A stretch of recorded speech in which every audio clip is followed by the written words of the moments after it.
This time I want you to focus on me, all right?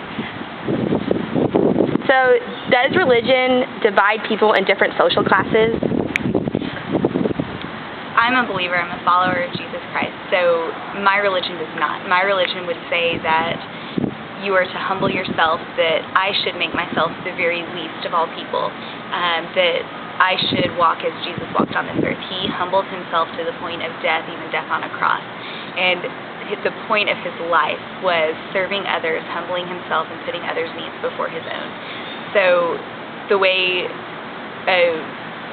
Christian perspective, if we can say that, because I think that term gets thrown around very loosely these days, but for the sake of this conversation, a Christian perspective would be that no one is better than anyone else. We are all in need of something, and that something is to be reconciled to a holy God. So I would say that social classes, as from the point of Christianity, the answer to that question would be no.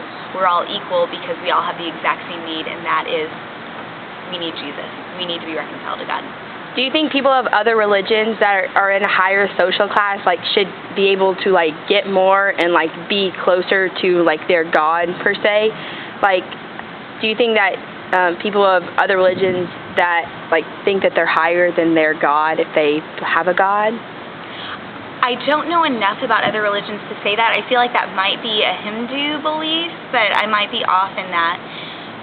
My thought is that you can't really say that one person is better than another because of the class that they are born into. I think that's a very worldly way to look at the world and way to look at God, that I feel like all people want to feel good about themselves somehow. They want to just be better in general. So people who tend to have more in terms of earthly possessions, worldly possessions, it's very easy for them to say that they have God's favor or that they have something else that other people don't have. When in reality, if what they see that they need the very most is a spiritual need, that they need something in their hearts and not something that's going to meet their physical needs, then you're in a different ballgame. So I think it depends on how you're looking at your world and how you're looking at needs. Is it spiritual needs or is it earthly needs, if you will? So do you think people treat others differently depending on their religion? Unfortunately, I do. In some ways, I think that can be a good thing. I am going to treat people who do not believe in Jesus Christ different than people who do believe in Jesus, because that's what I'm called to according to Scripture. Scripture would tell me that if I have a brother or sister that I know loves and trusts Jesus with their life, that if I see them in sin, I am to go to them, I am to rebuke them, I am to call them back to the narrow path, to follow Christ in all that they do.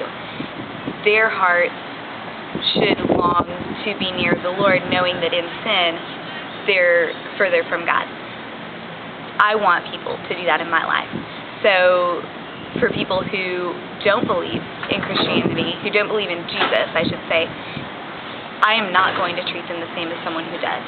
I cannot rebuke someone for what they do if they don't believe in Jesus. I'm not going to approach them the same way, because my call in general to every single person around me is to love as Christ loved me.